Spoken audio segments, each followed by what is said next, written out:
Castro fue un sacudió en horas de la noche. Exige cambios. Son los que tenemos que transformar en personas antisociales a los jóvenes cubanos que exigen cambios. Raúl Castro quiere sustituir a Miguel Díaz-Canel y ya tiene su candidato. Cuba está viviendo un momento crítico. Mientras el país se hunde en apagones de hasta 20 horas diarias, una lucha de poder silenciosa está ocurriendo en las altas esferas del régimen. Raúl Castro, a sus 93 años, ha decidido que Miguel Díaz-Canel ya no es el hombre adecuado para dirigir a Cuba. Y no solo eso, ya tiene un sustituto en mente. Hoy vamos a analizar esta crisis de poder que podría cambiar el rumbo de Cuba en los próximos meses. Pero antes de continuar, permítame que os recuerde que en este canal sacamos videos nuevos todas las semanas. Si os interesa la política internacional, este es vuestro sitio. Así que suscríbete, dale a la campanita para que no te pierdas ninguna actualización. Para entender lo que está ocurriendo en Cuba, necesitamos primero comprender el contexto actual. La isla está atravesando su peor crisis en décadas. El sistema eléctrico nacional ha colapsado más de 3 veces en los últimos meses. Los apagones constantes pueden durar hasta 20 horas diarias.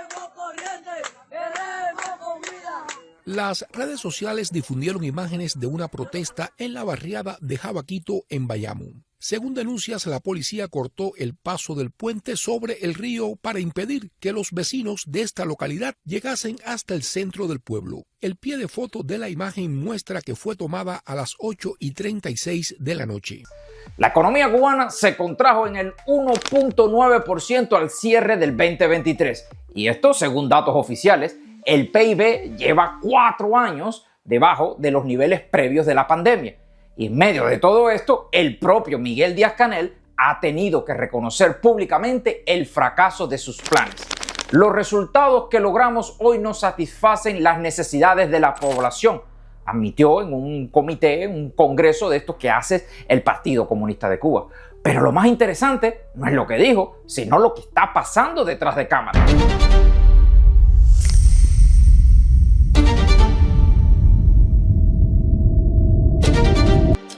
Raúl Castro eligió a Miguel Díaz-Canel como su sucesor en el 2018. La idea era clara, necesitaba a alguien que mantuviera el sistema intacto, pero que diera una imagen de renovación. Alguien joven, relativamente, con una formación técnica que pudiera navegar los complejos desafíos económicos sin cuestionar los fundamentos de la dictadura cubana. Miguel Díaz-Canel parecía perfecto. Un ingeniero electrónico que había ascendido gradualmente en el aparato del partido, siempre mostrando lealtad absoluta. No era carismático, pero tampoco necesitaba carisma. Necesitaban eficiencia y control. Las manifestaciones del 11 de julio del 2021, fueron un punto de inflexión para la dictadura cubana. Por primera vez desde la revolución, miles de cubanos salieron a las calles múltiples ciudades gritando abajo la dictadura, libertad. La represión de Miguel Díaz-Canel fue brutal. Detenciones masivas, presión para todo el mundo, en sí, acabó con el pueblo cubano.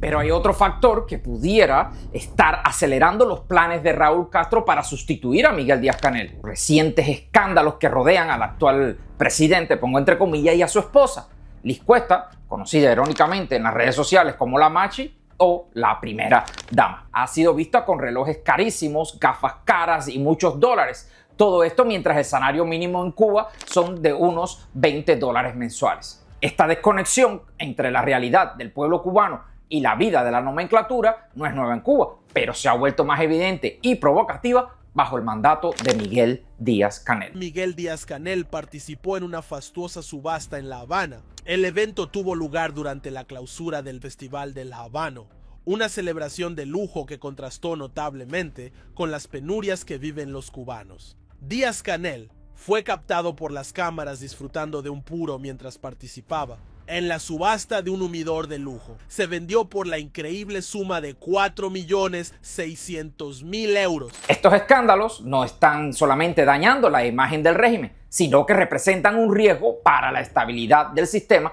que Raúl Castro ha tratado de preservar a toda costa. Por ejemplo, empecemos por Liz Cuesta. Por ejemplo, en abril del 2025, durante una visita oficial a Honduras, Cuesta apareció con unas gafas de sol marca Gucci, valoradas nada más y nada menos que unos 300 euros. Esto representa más de 7 veces el salario o 20 veces el salario mínimo de cualquier cubano. En diciembre del 2022, al defender su tesis, también lució un reloj Cartier que está valorado entre $5,000 y $12,000. Pero los escándalos van mucho más allá. Según investigaciones recientes, Liz Cuesta ha estado involucrada en negocios turbios en su natal Holguín, utilizando testaferros para poder ocultar su participación. En diciembre del 2021 vendió una mansión en Holguín por $165,000 a una pareja formada por una ex jinetera y un ciudadano francés. Lo más interesante es que esta propiedad era originalmente un medio básico del sistema de salud que fue asignado al padre de Liz Cuesta, que era un coronel del ejército cubano. Pero, ¿cómo se realizó el pago de esta transición? ¿Cómo entraron $165,000 en Cuba? ¿Se pagaron los impuestos correspondientes? Según fuentes locales, no existe ningún recibo que demuestre que Cuesta haya pagado impuestos por esta venta. Esto sugiere que el dinero probablemente fue depositado en una cuenta en el extranjero, evadiendo así el control fiscal cubano, y esto podría explicar los rumores sobre una cuenta bancaria de Liz Cuesta en España con cientos de miles de euros. Pero hay más. Liz Cuesta también es propietaria de varios negocios en Holguín, incluyendo el restaurante El Framboyán, una especie de centro comercial, el Bellungi y La Pasión. Lo más grave es que, según denuncias de ex trabajadores, estos establecimientos funcionan también como prostíbulos encubiertos. Según esta denuncia, que ha llegado incluso a oídos del Ministerio del Interior, estos negocios contratan a jóvenes atractivos como camareros, quienes prestan servicios especiales a clientes selectos, principalmente a funcionarios de la dictadura cubana y a turistas adinerados.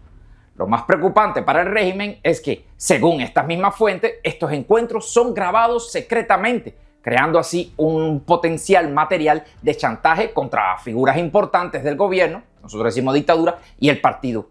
Y aquí es donde entra en juego otra persona clave, Manuel Marrero, el actual primer ministro de Cuba. Según varias investigaciones, Marrero está estrechamente vinculado en los negocios de Liz Cuesta, formando una red de corrupción que se extiende por toda la isla de Cuba. Marrero, quien antes de ser primer ministro fue ministro de Turismo durante 15 años, ha acumulado un poder económico considerable a través de sus negocios en las sombras. Posee múltiples propiedades y empresas a nombres de testaferros, incluyendo heladerías que curiosamente no se ven afectadas por los apagones que están acabando en estos momentos con el resto del país. Una de estas heladerías, llamada Sabor Sí, los precios son absolutamente prohibitivos para el cubano promedio. Un batido cuesta entre 1,250 pesos y mucho más, aproximadamente la mitad del salario mínimo mensual. El pastel completo cuesta como 11,000 pesos, casi 4 veces el salario mínimo. Mientras tanto, el hijo de Marrero pasea por La Habana en una camioneta Ford F-150, un vehículo que cuesta decenas de miles de dólares y que difícilmente pudo haber adquirido con medios legítimos en Cuba. Lo que está claro es que estos escándalos de corrupción y lujo obsceno están minando ya la escasa legitimidad de la dictadura cubana. En un país donde la mayoría de la población lucha diariamente para sobrevivir, las imágenes de la élite gobernante disfrutando de privilegios exorbitantes, generando un sentimiento que podría convertirse en una chispa de las próximas protestas. Y eso es precisamente lo que Raúl Castro quiere evitar a toda costa. Si Miguel Díaz-Canel y sus círculos cercanos se han convertido en un lastre pesado, no dudará en sacrificarlos para preservar el sistema.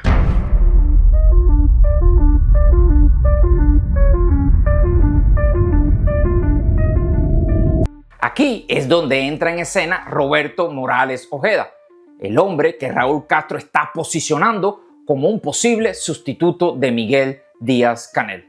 Pero, ¿quién es este personaje? Morales Ojeda nació en 1967 en Cienfuegos. Es un médico de profesión y ha escalado meticulosamente los peldaños de la estructura comunista. Primer secretario del partido en Cienfuegos y luego ministro de la Salud Pública entre el 2010 y el 2018. Pero su verdadero salto al poder central llegó en el 2021, cuando asumió una de las posiciones estratégicas del régimen, secretario de la Organización Política de Cuadros del Comité Central del Partido Comunista de Cuba. Este cargo, que suena burocrático y aburrido, es en realidad una de las posiciones más poderosas de Cuba. El secretario de organización es quien controla los nombramientos, las promociones, las purgas dentro del partido. Es en esencia quien decide quién sube y quién baja en la jerarquía del poder real. No es casualidad que Raúl Castro haya colocado a Morales Ojeda en esta posición estratégica. Desde allí ha estado construyendo su propia red de lealtades, colocando a sus aliados en posiciones claves y, lo más importante, demostrando su absoluta fidelidad a los principios del castrismo.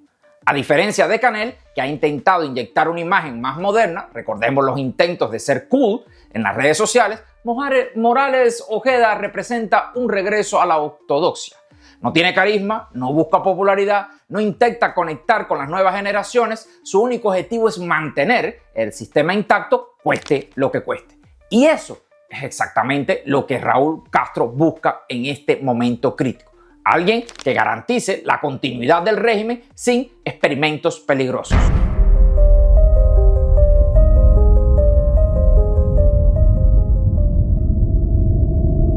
Primero, la creciente visibilidad de Morales Ojeda. En los últimos meses ha estado apareciendo constantemente junto a Miguel Díaz-Canel en actos oficiales, a veces incluso reemplazándolo en discursos importantes. Su presencia en los medios estatales ha aumentado significativamente, algo que no ocurre por casualidad en un sistema tan controlado como el cubano. Segundo, los cambios en la estructura provincial del partido de Morales Ojeda. Desde su posición como secretario de la organización, ha estado removiendo y reemplazando a secretarios provinciales del PCC, especialmente aquellos considerados leales a Miguel Díaz-Canel. Estos movimientos, aparentemente rutinarios, son en realidad una purga silenciosa que está reconfigurando las lealtades dentro del aparato. Y tercero, el tono cada vez más crítico hacia la gestión económica de la dictadura. Cuarto, el regreso de Raúl Castro a un papel un poquito más activo en la toma de decisiones. Aunque oficialmente está retirado, fuentes dentro de la isla de Cuba indican que el mayor de los Castro ha estado participando activamente en reuniones claves, consulta con militares de altos rangos, su base de poder tradicional. Y quinto, quizás el más revelador, el cambio en la narrativa oficial. Cada vez más el discurso de la defensa de la revolución enfrenta amenazas internas y externas en lugar de reformas económicas. Este giro hacia una retórica más ortodoxa refleja la influencia creciente de lo más conservador de la dictadura cubana, que en este caso sería Morales Ojeda. Pero desde la perspectiva de Raúl Castro, lo importante no es resolver los problemas del pueblo cubano, sino garantizar la supervivencia del sistema que él y su hermano construyeron.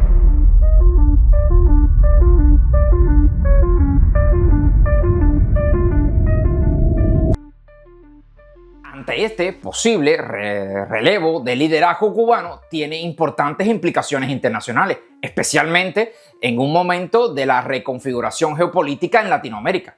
Como por ejemplo, para los Estados Unidos de América, un cambio de Díaz-Canel a Morales Ojeda significaría con toda seguridad un endurecimiento aún mayor de las relaciones bilaterales. Con Trump en el poder nuevamente en la Casa Blanca, la política hacia Cuba ha retomado un camino de presión máxima con sanciones, aislamiento diplomático y apoyo activo a las oposiciones como ejes centrales. En este contexto, la llegada de un líder, y pongo líder entre comillas, cubano más radical como Morales Ojeda, solo profundizará estas tensiones. Su perfil ortodoxo y su escasa disposición a tratar de arreglar lo que hay dentro de Cuba pudiera, por supuesto, acabar y joder cualquier cambio dentro de la isla de Cuba. Para Venezuela, el otro gran aliado de Cuba en la región, el panorama también es incierto. El régimen de Maduro enfrenta sus propios desafíos existenciales con una oposición unificada y una creciente presión internacional. Si Venezuela cae, Cuba perderá su último gran apoyo económico en la región. Y esto es bastante complicado para Ojeda. En este contexto, no es casualidad que Cuba esté fortaleciendo sus lazos con Rusia y China. Ambas potencias han aumentado su presencia económica y diplomática dentro de la isla de Cuba. Rusia, en particular, ha reactivado proyectos de cooperación, energía y militar que recuerda a la Unión Soviética. China, por su parte, ha incrementado sus inversiones en sectores estratégicos como las telecomunicaciones y energía.